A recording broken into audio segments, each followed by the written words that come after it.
Fire brigade সহ সবাই উদ্ধার কার্যে অংশগ্রহণ করেছেন, রেড ক্রিসেন্ট উদ্ধার কার্যে অংশগ্রহণ করেছেন। কাজেই এই উদ্ধার কার্য এখন চলছে। আহতদের চিকিৎসার জন্য কাছের এনাম মেডিকেল, সম্মিলিত সামরিক হাসপাতাল, ঢাকা মেডিকেল কলেজ হাসপাতাল এবং পঙ্গু হাসপাতাল সহ বিভিন্ন ক্লিনিকে নিয়ে যাওয়া হয়।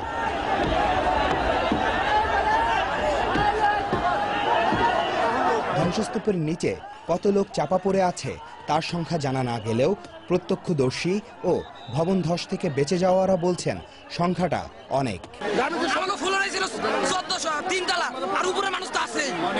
ভবনের প্রথম ও দ্বিতীয় তলায় ইলেকট্রনিক্স ও কাপড়ের দোকান ছিল একটি বেসরকারি ব্যাংকের শাখাও।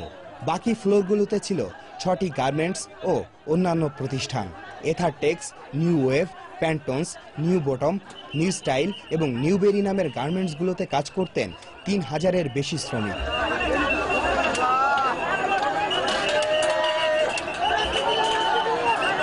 তিন ও 4 তলার মাঝখানের কয়েকটি পিলারে আগেই ফাটল দেখা দিয়েছিল।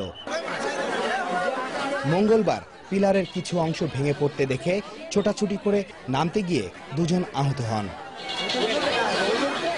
চ্যানেল আই সহ একাধিক গণমাধ্যমে ওই সংবাদ প্রচারের পরও বুধবার সকালে শ্রমিকদের কাজে আসতে বলা হয়। অভিযোগ আছে বাঁচামরা আল্লাহর হাতে, এমন কথা বলে শ্রমিকদের কাজে যোগ দিতে বলে গার্মেন্টস কর্তৃপক্ষ। ভবনে ফাটল দেখে মঙ্গলবার থেকে রানা প্লাজা শাখার কার্যক্রম স্থগিত করে বেসরকারি ব্র্যাক ব্যাংক। কিন্তু গার্মেন্টসগুলো বন্ধ না করে দেওয়ার কারণে সাভার উপজেলা নির্বাহী কর্মকর্তার বিরুদ্ধে ব্যবস্থা নেওয়ার কথা বলেছেন স্বাস্থ্যমন্ত্রী।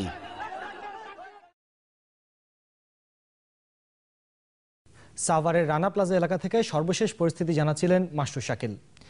এদিকে ভবন ধসে আহতদের ভর্তি করা হয়েছে সাভার এবং ঢাকার বিভিন্ন হাসপাতালে। প্রতি মুহূর্তেই হাসপাতালগুলোতে আহতদের ভিড় বাড়ছে। বিস্তারিত সঞ্জয় চাকির রিপোর্টে।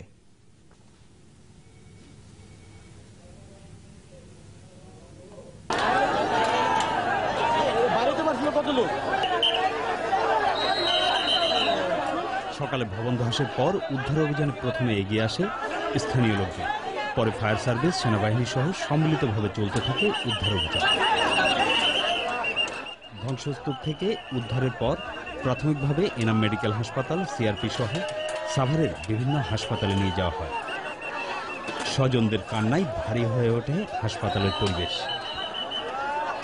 আহত অনেককে সরাসরি নিয়ে আসা হয় পঙ্গু হাসপাতাল এবং ঢাকা মেডিকেল কলেজ হাসপাতাল সহ রাজধানীর বিভিন্ন হাসপাতালে। দুর্ঘটনার খবর পেয়েই হাসপাতালগুলোতে প্রস্তুত ছিলেন চিকিৎসকরা।